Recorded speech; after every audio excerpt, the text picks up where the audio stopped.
భారతీయ రైల్వేలో ఇంటర్నెట్ సేవలను ఎప్పటి నుంచి అందించింది? When did Indian Railways provide internet services on trains?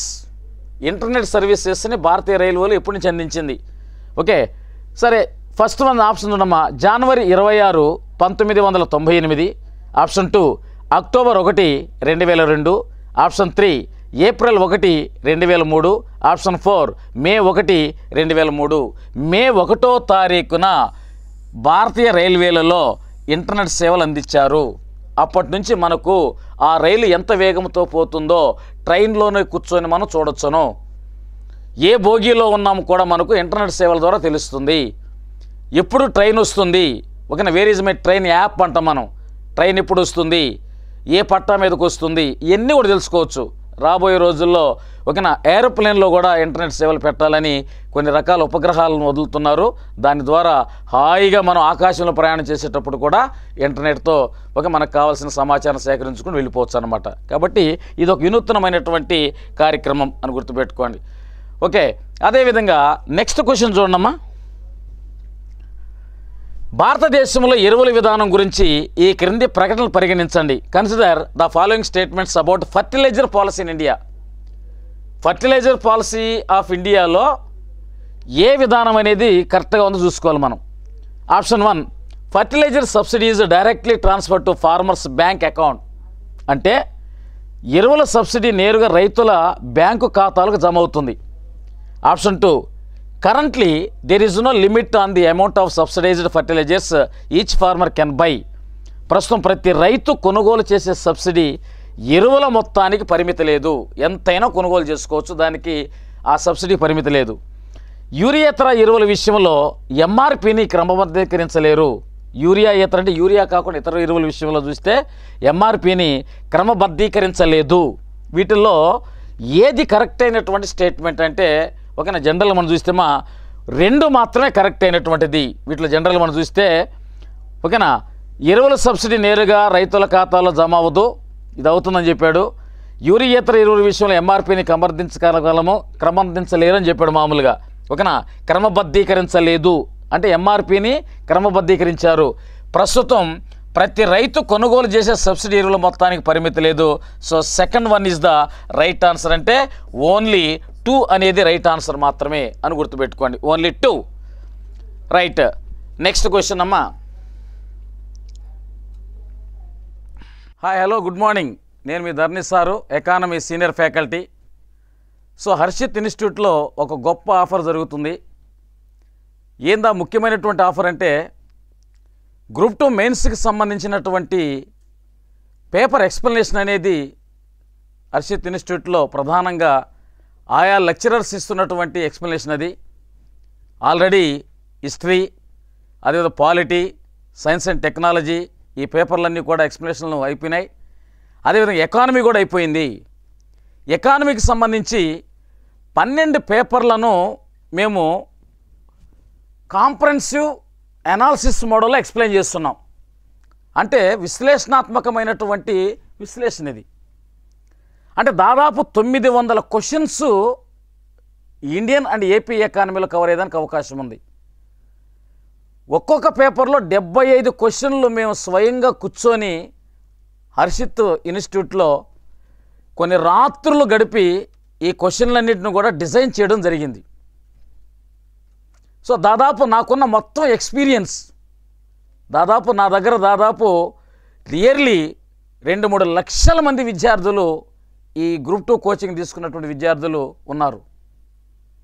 So ఇన్ని సంవత్సరాల ఎక్స్పీరియన్స్తో క్వశ్చన్ పేపర్ని ఎలా రూపొందించాలి, ఎలా డిజైన్ చేయాలి అనే ఉద్దేశం కోసం ఈరోజు చేపడుతున్నటువంటి ఒక వినూత్నమైనటువంటి కార్యక్రమం ఇది. దీన్ని జాగ్రత్తగా మీరు వినియోగించుకొని దానివల్ల లబ్ధి చేకూరుతుందనేది మా ప్రధానమైనటువంటి ఆకాంక్షను గుర్తుపెట్టుకోండి. ఇక్కడ ప్రధానంగా మనం చూడాల్సింది ఏంటంటే 12 క్వశ్చన్ పేపర్లు ఉన్నాయి. ఒక్కొక్క క్వశ్చన్ పేపర్లో 75 క్వశ్చన్లు ఉంటాయి.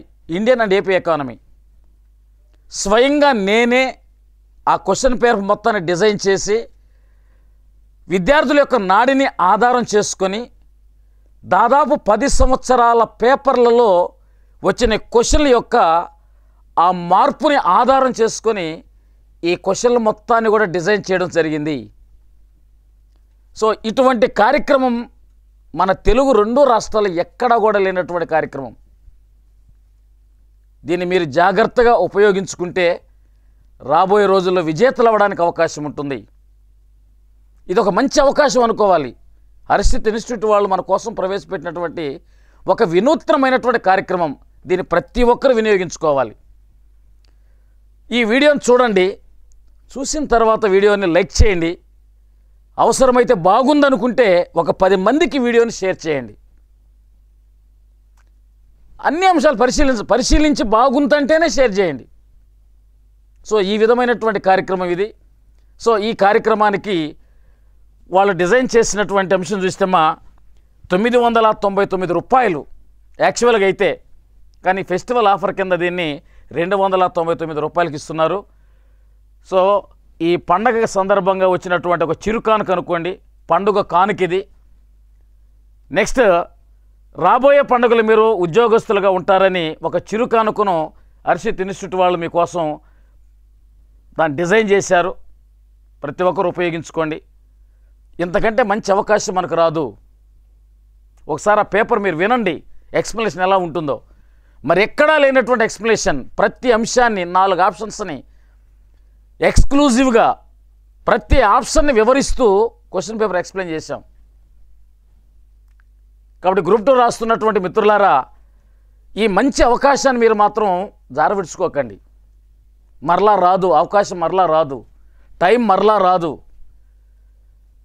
ఇది మంచి ఒక సువర్ణ అవకాశం అని చెప్పి నేను అనుకుంటున్నాను.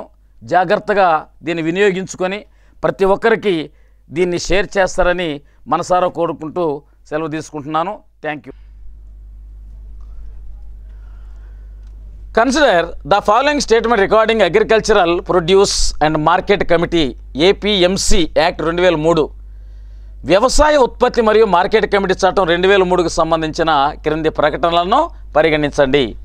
Option 1, AMC is a marketing board established by central government. అంటే AMC అనేది భారతదేశంలో కేంద్ర ప్రభుత్వం ఏర్పాటు చేసిన marketing board. Option 2, the model AMC act 2003 emphasised on promotion of contract farming. Model AMPC చట్టం 2003 కాంట్రాక్ట్ వ్యవసాయాన్ని ప్రోత్సహించడంపై దృష్టి పెట్టింది. వీటిలో ఏది ఒక కరెక్ట్ అయిన స్టేట్మెంట్? వీటిలో కరెక్ట్ అయిన స్టేట్మెంట్ ఏది అని అంటే, జనరల్గా మనం చూస్తేమా APMC అంటే agricultural price produce market committee. Agricultural produce and market committee అనేది కేంద్ర ప్రభుత్వం ఏర్పాటు చేసిన మార్కెటింగ్ బోర్డు అయితే కాదు. ఇది కేంద్ర ప్రభుత్వం ఏర్పాటు చేసిన మార్కెటింగ్ బోర్డు కాదు. ఇది మార్కెటింగ్ కమిటీ. బోర్డు వేరు, కమిటీ వేరు. ఇది కేవలం కాంట్రాక్ట్ వ్యవసాయాన్ని ఎక్కువగా పెంపొందించాలనే దృష్టితో దీన్ని ఏర్పాటు చేశారు. కాబట్టి దీంట్లో ఆన్సర్ ఏంది మనకు? ఇది కరెక్ట్ ఆన్సర్ అన్నమాట. కింద ఇచ్చిన ఆప్షన్స్లో మనం చూస్తే second one is the right answer. Okay, APMC చట్టం అనేది 2003 ప్రకారం భారతదేశంలో కాంట్రాక్ట్ వ్యవసాయాన్ని ఎక్కువగా ప్రోత్సహిస్తుంది అని గుర్తుపెట్టుకోండి. అండ్ నెక్స్ట్ మనం చూస్తే మా తర్వాత క్వశ్చన్ చూస్తే వెరీ డెడ్ ఈజీ క్వశ్చను, అవునా? సో ఇలాంటి క్వశ్చన్లు కూడా 1 వర్డ్ క్వశ్చన్స్ కూడా మనకు వస్తాయి అన్నమాట. సింపుల్గా వస్తాయి. కొన్ని చదవడానికి చాలా కష్టంగా ఉంటాయి. మా ఆప్షన్స్ చూసి ఏంది పెద్ద ఆప్షన్స్ అనుకుంటాం మనం. కొన్ని క్వశ్చన్లు పెద్దగా ఉంటాయి, కొన్ని ఆప్షన్స్ పెద్దగా ఉంటాయి. కాబట్టి అన్నీ కూడా మనం భరించాలి. ఎకానమీ అంటేనే భరించాలా, మిగతా పేపర్లా కాదు. అందుకే దీనికి ఓపిక్గా ఓకేనా చాలా పేషెన్సీతో వినాలి. చెప్పేటప్పుడు కూడా అదే పేషెన్సీ ఉండాలి, ప్లస్ అదే ఎనర్జీ ఉండాలి. Right? Which Indian state uses biggest quantity of fertilizers in India? భారతదేశంలో ఏ రాష్ట్రం అత్యధికంగా ఎరువులను వాడుతుంది అని చూస్తే భారతదేశంలో 2023-24 సర్వే ప్రకారం 2023-24 సర్వే ప్రకారము పంజాబ్ స్టేట్లో అత్యధికంగా ఫర్టిలైజర్స్, ఆంధ్రప్రదేశ్ స్టేట్లో అత్యధికంగా ఫర్టిలైజర్స్, హర్యానా స్టేట్లో అత్యధికంగా ఫర్టిలైజర్స్, అదేవిధంగా తమిళనాడు స్టేట్లో అత్యధికంగా ఫర్టిలైజర్స్, గుజరాత్ స్టేట్లో అత్యధికంగా ఫర్టిలైజర్స్ ఉపయోగిస్తున్నారు. ఈ రాష్ట్రాలలో పంజాబ్లో 1 హెక్టారుకి 190 కేజీలు ఉపయోగిస్తున్నారు. 190 కేజీలు.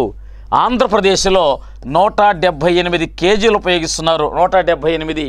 ఓకేనా. హర్యానాలో 167 కేజీలు ఫర్టిలైజర్స్ ఉపయోగిస్తున్నారు. ఈ విధంగా హయ్యెస్ట్ ప్లేస్లో ఉన్న స్టేట్ ఏంటంటే పంజాబ్. కాబట్టి 4 స్టేట్స్లో మనం చూస్తామా, option 1 Punjab, option 2 Karnataka, option 3 Uttar Pradesh, option 4 Maharashtra. So Punjab is the right answer అని గుర్తుపెట్టుకోండి.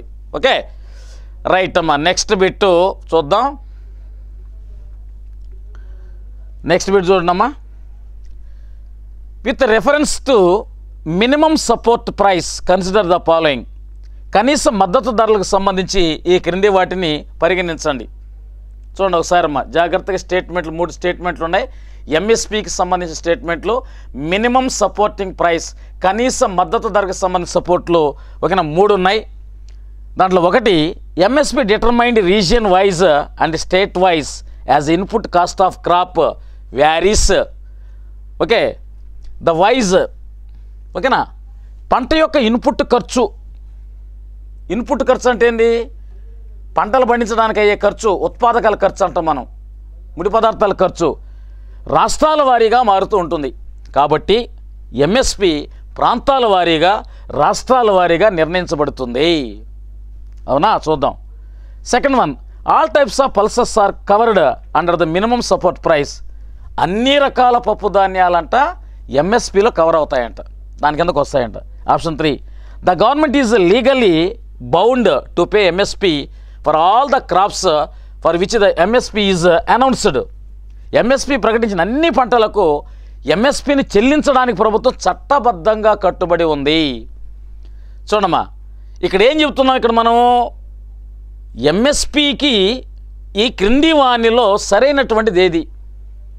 పంట యొక్క ఇన్పుట్ కాస్ట్ అంటే ముడి పదార్థాల ఖర్చు అనేది ఓకేనా రాష్ట్రాల వారీగా మారుతుంది. కాబట్టి ఎంఎస్పిని కూడా ప్రాంతాల వారీగా, రాష్ట్రాల వారీగా మార్చుకోవచ్చు అని చెప్తున్నారు. That is the wrong. ఒకసారి కేంద్రం తీసుకున్న నిర్ణయము ఓకేనా, కేంద్ర క్యాబినెట్ తీసుకున్న నిర్ణయంలో ఎంతైతే నిర్ణయిస్తారో అదే ధరను అన్ని ప్రాంతాలకు, అన్ని రాష్ట్రాలకు వర్తిస్తుంది. కాబట్టి అది రాంగ్. నెక్స్ట్, అన్ని రకాల పప్పు ధాన్యాలు దీని మద్దతు కిందకు వస్తాయి. లేదు, కొన్ని రకాల పప్పు ధాన్యాలు మాత్రమే ఎంఎస్పిని నిర్ణయించడానికి అవకాశం ఉంటుంది. అండ్ ఎంఎస్పి ఎంతైతే నిర్ణయించారో ప్రభుత్వం చట్టబద్ధంగా కట్టుబడి ఉంటున్నట్టు. ఇది రాంగ్. ఇది ఎంఎస్పి ప్రకారము ఏ వ్యాపారస్తుడు అమ్మడో, ఏ వ్యాపారస్తుడు కొనుగోలు చేయడు. కాబట్టి ఇక్కడ 3 చెప్పిన స్టేట్మెంట్లన్నీ రాంగ్. కాబట్టి ఎంఎస్పి ప్రకారం ఏంటంటే దేశం మొత్తం మీద ఒకే ధర ఉంటుంది, కొన్ని పప్పు ధాన్యాలు మాత్రమే దీని కిందకు వస్తాయి, ఇది చట్టబద్ధంగా అమలు చేయాలని అధికారం లేదు అని కానీ ఉంటే రైట్. కాబట్టి ఇవన్నీ రాంగ్. కాబట్టి ఓకేనా, వీటిలో నన్ ఆఫ్ ది అబవ్ ఏది కాదు, ఎన్ని కరెక్ట్ కాదు, ఆల్ రాంగ్. కాబట్టి ఎంఎస్పిని బాగా గుర్తుపెట్టుకోండి. భారతదేశంలో 22 పంటలకు ఓకేనా సిఎస్సిపి ధరలు నిర్ణయిస్తుంది, గుర్తుపెట్టుకోండి. ఓకేనా, రైట్. నెక్స్ట్ బిట్ చూడమ్మా. నిలువ వ్యవసాయం అంటే ఏమిటి? What is the vertical farming? Option 1, it is a new method of agriculture in which crops are cultivated inside ఓకేనా స్టోర్లీ. అండ్ సెకండ్ వన్ చూస్తే it is a new method of agriculture in which various unrelated crops are grown together in same tract of land. Option 3, it is a new method of agriculture in which various closely related crops are grown together in same tract of land. Okay, and fourth one, in vertical farming many systems such as aquaculture, sericulture, pisciculture and apiculture are all together used for better use of land and resources. ఇది ఇంగ్లీష్లో. ఓకేనా, ఇప్పుడు తెలుగులో మనం ఒకసారి గమనించినట్లయితే ఇది బహుళ అంతస్తు భవనాలలో పంటలు పండించే కొత్త వ్యవసాయ పద్ధతి. బహుళ అంతస్తు పద్ధతుల్లో అవునా, బహుళ అంతస్తుల్లో బాగా గుర్తుంటుంది. మల్టీ స్టోరీ బహుళ అంతస్తుల్లో అంటే అపార్ట్మెంట్లు ఉన్నటువంటి ఆ ప్రాంతాల్లో దీన్ని ఎక్కువగా పండించేదానికి అవకాశం ఉంటుంది. ఇది వ్యవసాయం ఒక కొత్త పద్ధతి. దీనిలో వివిధ సంబంధం లేని పంటలను ఒక్కో భూమి కింద పండిస్తారు. ఓకేనా. వ్యవసాయం ఒక కొత్త పద్ధతి. దీనిలో వివిధ దగ్గరి సంబంధమైన పంటలను ఒకే భూమిలో కలిసి పండిస్తారు. దీంట్లో రకరకాలైన కల్చర్స్ ఉంటాయని చెప్తున్నాడు అక్కడ. ఓకేనా. ఇక్కడ జనరల్గా ఏంటంటే ఇది కొత్త పద్ధతి. Okay, it is a new method. ఈ మెథడ్ని 1915లో ఓకేనా ఎల్బర్ట్ బెయిలీ అనే వ్యక్తి ఈ వర్టికల్ ఫార్మింగ్ అనే దాన్ని తీసుకొచ్చాడు. నిలువు వ్యవసాయం అంటే అదంట. అంటే నిలువు పొరల కరిగినటువంటి వాటిల్లో సాగుని అమలు చేయడం అన్నమాట. ఇది సాగుని అమలు చేస్తారు అక్కడ. అది దాన్ని పొరలుగా మల్టీ స్టోరీలు పొరల బహుళ అంతస్తులు అట్లా పొరలుగా సాగు చేస్తారు దాన్ని. అవునా. పాడుపోయిన గనుల్లో కానీ పాడుపోయినటువంటి కొన్ని ఫ్యాక్టరీలు కానీ ఇలాంటి వాటిని సెలెక్ట్ చేసుకొని అక్కడ ఇటువంటి పద్ధతులను అమలు చేస్తారన్నమాట. ఓకే. ఇది కేవలము ఏంటంటే వివిధ అంతస్తుల్లో పట్టణాల్లో ఉన్నటువంటి జనాభా ఓకేనా ఆడ మల్టీ బిల్డింగ్స్ అంటారు, మామూలుగా బహుళ అంతస్తులు అంటారు. అలాంటి వాటిల్లో వాళ్ళ టెర్రస్ మీద వాళ్ళకున్న ఖాళీ స్థలాల్లో కొన్ని రకాల పూల మొక్కలు, పండ్లు, కూరలు, ఆకుకూరలు ఇటువంటి పండిస్తారన్నమాట. వాళ్ళు సొంతంగా పండించుకొని తినేదానికి ప్రయత్నం చేస్తారు. కాబట్టి ఇది ప్రధానంగా ఏంటంటే మొదటి వన్ రైట్ ఆన్సర్ బహుళ అంతస్తు భవనాలలో పంటలు పండించే కొంత వ్యవసాయ పద్ధతి. అంతేగాని ఇది సంబంధం లేని పంటలు, దగ్గర సంబంధం పంటలు, అనేక రకాల కల్చర్స్ ఇవి అయితే కాదు. కాబట్టి వర్టికల్ ఫార్మింగ్ అనేది వ్యవసాయంలో రకాల్లో వస్తుంది. ఆ వ్యవసాయ రకాల్లో ఉన్నటువంటి ఆ అంశాన్ని జాగ్రత్తగా పరిశీలించండి. టోటల్గా అగ్రికల్చర్లో మీరు చదవలసిన అంశం వచ్చేసమ్మా గ్రీన్ రెవల్యూషన్ చదవండి. ఆ తర్వాత పోతే ఓకేనా పాడి పరిశ్రమ చదవండి. ఓకేనా డైరీ ఫామ్ గురించి చదవండి. ఆ తర్వాత పోతే కమతాలు ల్యాండ్ హోల్డింగ్స్ చదవండి. ఆ తర్వాత పోతే అగ్రికల్చర్ మార్కెటింగ్ చదవండి. ఓకేనా ఫుడ్ సెక్యూరిటీ చదవండి. ఓకేనా అండ్ ఫర్టిలైజర్స్ ఈ అంశాల మీద కొంత ఫోకస్ పెట్టండి. కొంతవరకు మనకు అవగాహన వస్తుంది. ఓకే. అండ్ తర్వాత క్వశ్చన్ మనం చూస్తాం, ఒకసారి పరిశీలిద్దాం. తర్వాత క్వశ్చన్ ఒకసారి చూద్దాం ఏమి ఇచ్చినాడు. Which of the following statement is incorrect? ఈ క్రింది వాణిలో ఏది తప్పు? ఈ క్రింది వాణిలో ఏది తప్పు అని బాగా గుర్తుపెట్టుకోండి. ఆప్షన్ 1, ప్రపంచవ్యాప్తంగా పాల ఉత్పత్తిలో భారతదేశం అత్యధిక ర్యాంకు ఉంది. India is the highest rank in milk production across the world. ప్రపంచం మొత్తంగా భారతదేశం ఫస్ట్ ప్లేస్ అంట. ఆప్షన్ 2, అలహాబాద్లో మొదటి మిలిటరీ డైరీ ఫార్మ్ స్థాపించబడింది. The first military dairy farm was establish in Allahabad. గుజరాత్లోని అలహాబాద్లో డైరీ ఫామ్ని ఏర్పాటు చేశారు. ఆప్షన్ 3, భారతదేశంలో పాల ఉత్పత్తికి ఆవులు అతిపెద్ద మూలం. The cows are biggest source of milk production in India. The cows are biggest source అంట. అది చూద్దాం sir. National dairy development board was established in 1970. 1970లో నేషనల్ డైరీ డెవలప్మెంట్ బోర్డును ఏర్పాటు చేశారు. ఓకేనా ఆనంద డైరీ డెవలప్మెంట్ బోర్డు అంటారు దీన్ని. వర్గీస్ కురియన్ ఆధ్వర్యంలో దీన్ని ఏర్పాటు చేశారు. Doctor Verghese Kurien operation flood 1970 పాల ఉత్పత్తిని పెంచి ఇప్పుడు 1970లో తీసుకున్న నిర్ణయం వలన 2024 మనం ఫస్ట్ ప్లేస్లోకి వచ్చేసాం పాల ఉత్పత్తిలో. ఓకేనా సరే దీనికి సంబంధించినటువంటి కరెక్ట్ స్టేట్మెంట్ ఏంది? రైట్. పాల ఉత్పత్తులు India first place. Okay right. Second place America. అలహాబాద్లో మొదటి మిలిటరీ డైరీ ఫార్మ్ని ఏర్పాటు చేశారు. ఇది కూడా రైటే.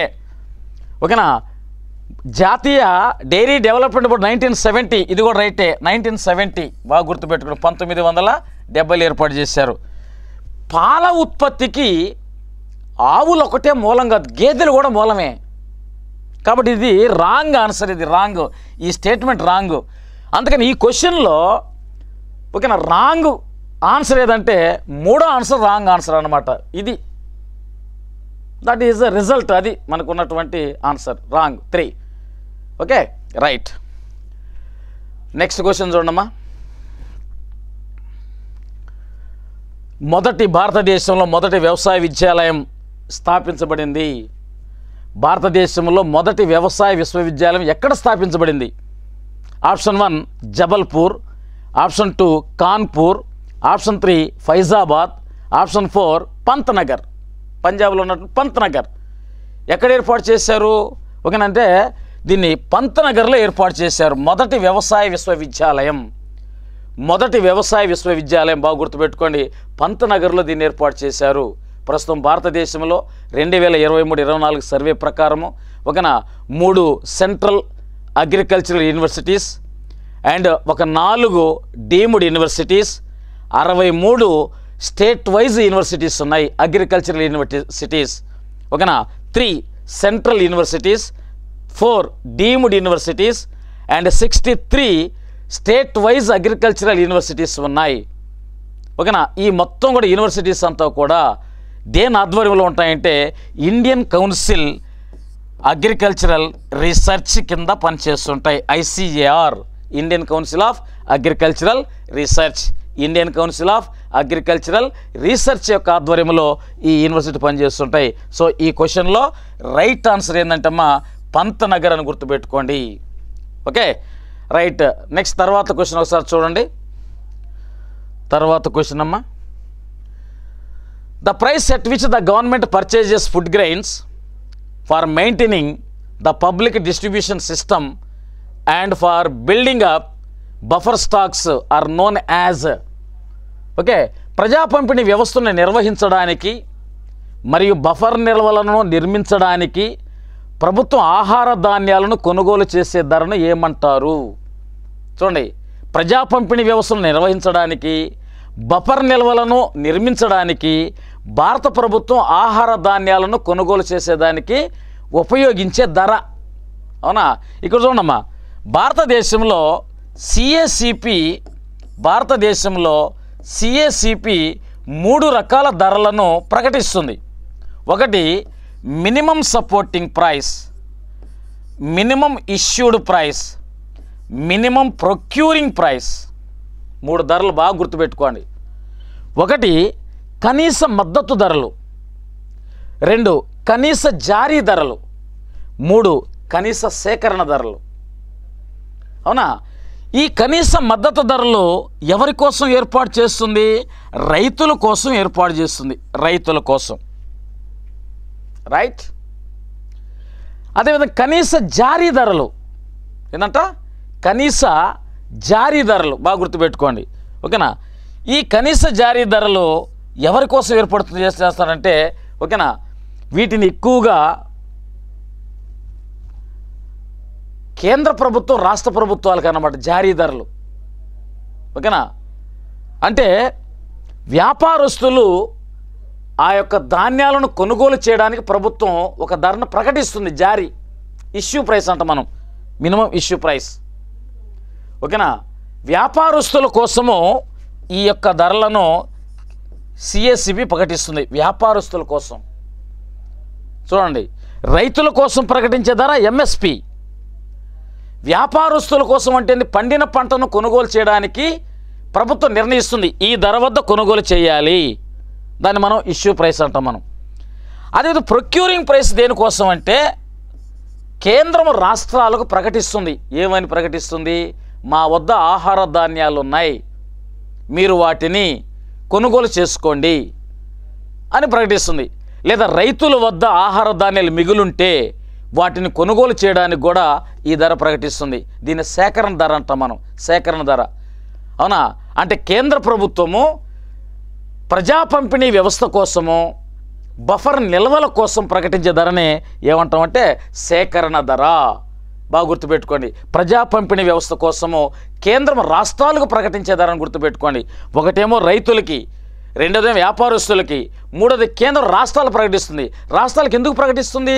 ప్రజా పంపిణీ వ్యవస్థ కోసము, బఫర్ నిల్వల కోసము. కాబట్టి ఉన్నటువంటి ఆప్షన్స్లో ఆప్షన్ 1 కనీస మద్దతు ధరలు, ఆప్షన్ 2 ప్రొక్యూరింగ్ ప్రైస్ సేకరణ ధరలు, ఆప్షన్ 3 ఇష్యూ ప్రైస్ జారీ ధరలు, ఆప్షన్ 4 కాలింగ్ ప్రైసెస్ కాలింగ్ ధరలు.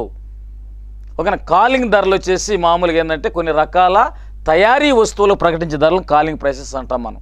సో ఇక్కడ ఆన్సర్ వచ్చేసి సేకరణ ధరలు ఈజ్ ద రైట్ ఆన్సర్. సేకరణ ధరలు అంటే ప్రొక్యూరింగ్ ప్రైస్ అని గుర్తుపెట్టుకోండి. ఓకే, ఆ తర్వాత నెక్స్ట్ బిట్ అమ్మా, which of the following the largest food item imported by India current year 2023, current year 2023 ప్రకారము ఈ క్రింది వాటిలో భారతదేశం దిగుమతి చేసుకున్న చేసుకుంటున్న అతిపెద్ద ఆహార పదార్థం ఏది? అతిపెద్ద ఆహార పదార్థం ఏది? దేన్ని మనం ఎక్కువ దిగుమతి చేసుకుంటున్నాం? Option 1 vegetable oils, option 2 food grains, option 3 milk and dairy products, option 4 meat and poultry products. కూరగాయల నూనెల, ఆహార ధాన్యాల, పాలు మరియు పాల ఉత్పత్తుల, మాంసం మరియు పౌల్ట్రీ ఉత్పత్తుల అనేది గుర్తుపెట్టుకోండి. సో భారతదేశం దిగుమతి చేసుకుంటున్న అతిపెద్ద వస్తువు ఏంటంటే కూరగాయల నూనెలు. Option 1 is the right answer. Vegetable oils అనేవి ఎక్కువగా మనం దిగుమతి చేసుకుంటున్నాం. చూడమ్మా, ఆహార ధాన్యాలని దిగుమతి చేసుకోవాల్సిన అవసరం లేదు. పాల ఉత్పత్తులను మనమే ప్రపంచంలో ఫస్ట్ ప్లేస్లో ఉన్నాం. మాంసం పౌల్ట్రీ ఉత్పత్తుల్లో కూడా మనమే మంచి ప్లేస్లో ఉన్నాం. ఇవన్నీ కూడా మనకు ఎక్కువగా ఉన్నాయి. బట్ కూరగాయలకు సంబంధించినటువంటి నూనెలు, వెజిటేబుల్స్ ఆయిల్స్ ఇండియాలో తక్కువగా ఉన్నాయి కాబట్టి దాన్ని ఎక్కువగా మనము దిగుమతి చేసుకుంటున్నాం అని గుర్తుపెట్టుకోండి. Okay, right. నెక్స్ట్ క్వశ్చన్ అమ్మా. నెక్స్ట్ క్వశ్చన్ చూడండి ఒకసారి. With reference to quality council of India, QCI, quality council of India అమ్మా, కన్సిడర్ ద ఫాలోయింగ్ స్టేట్మెంట్ అమ్మా. సార్ దీన్ని చూడండి ఒకసారి. Quality council of India, quality council of ఇండియాకి సంబంధించిన ఈ క్రింది ప్రకటనలు పరిగణించండి. Option 1 QCI was setup jointly by the government of India and the Indian industries. అవునా, QCIని భారత ప్రభుత్వము మరియు భారత పరిశ్రమలు సంయుక్తంగా ఏర్పాటు చేశాయి. ఆప్షన్ 2 అమ్మా, chairman of QCI is appointed by the prime minister on the recommendation of industry to the government. QCIకి చైర్మన్ని ప్రైమ్ మినిస్టరు, ఓకేనా, ప్రైమ్ మినిస్టర్ ఏం చేస్తాడు, మామూలుగా ఏర్పాటు చేస్తాడు. ఎవరి ప్రకారము? ఇండస్ట్రీ ఆఫ్ ది గవర్నమెంట్, పారిశ్రామిక ప్రభుత్వం ఆధారంగా. అవునా, QCI చైర్మన్ని పరిశ్రమల సిఫారసు మేరకు ప్రధానమంత్రి నియమిస్తారు. ఈ ఇచ్చిన 2 స్టేట్మెంట్లో సరైన స్టేట్మెంట్ ఏది? సరైన స్టేట్మెంట్ ఏది? బాగా గుర్తుపెట్టుకోండమ్మా. చూడండి, quality council of India, quality council of ఇండియాని ఎప్పుడు ఏర్పాటు చేశారంటే 1996లో ఏర్పాటు చేస్తే ఇది 1997 నుంచి పనిచేయడం ప్రారంభిస్తుంది. క్వాలిటీ కౌన్సిల్ ఆఫ్ ఇండియాని ఎప్పుడు ఏర్పాటు చేశారు? 1996లో ఏర్పాటు చేశారు. 1996లో ఏర్పాటు చేస్తే 97 నుంచి పనిచేస్తుంది. క్వాలిటీ కౌన్సిల్ ఆఫ్ ఇండియాలో ప్రధానమైన ఉద్దేశం ఏంది? ఈ దేశంలో ఉన్నటువంటి వారికి ఒకనా మంచి లక్షణాలు కలిగినటువంటి, క్వాలిటీ కలిగినటువంటి మౌలిక వసతులను ఏర్పాటు చేయడము. ఓకేనా, క్వాలిటీ కలిగినటువంటి ఇన్ఫ్రాస్ట్రక్చర్ ఫెసిలిటీస్ని వాళ్ళకి ఏర్పాటు చేయడము. ప్రతిదీ కూడా quality education, quality health, quality infra and quality technology, ఓకేనా, అండ్ క్వాలిటీ ఎన్విరాన్మెంట్, ఇవన్నీ కూడా క్వాలిటీ అన్నమాట. అందుకని క్వాలిటీ కౌన్సిల్ ఆఫ్ ఇండియా ప్రధానంగా దాని మీద ఎక్కువ ఫోకస్ పెడుతుంది. ఓకేనా. సో 1996లో దీన్ని ఏర్పాటు చేశారని గుర్తుపెట్టుకోండి.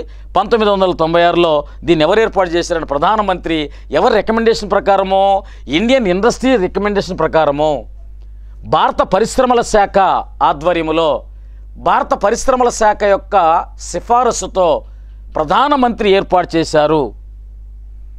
ఓకేనా. దీని చైర్మన్ ఎవరు నియమిస్తారు? ప్రధానమంత్రి నియమిస్తాడు. ఎవరిని దృష్టిలో, ఎవరి రికమెండేషన్తో? భారతీయ పరిశ్రమల శాఖ వాళ్ళ యొక్క రికమెండేషన్తో చైర్మన్ కూడా ఏర్పాటు చేస్తారు. ఓకేనా. సో ఇప్పుడు మనకు చైర్మన్ చూస్తే ఎవరంటమ్మా? జక్షాసా.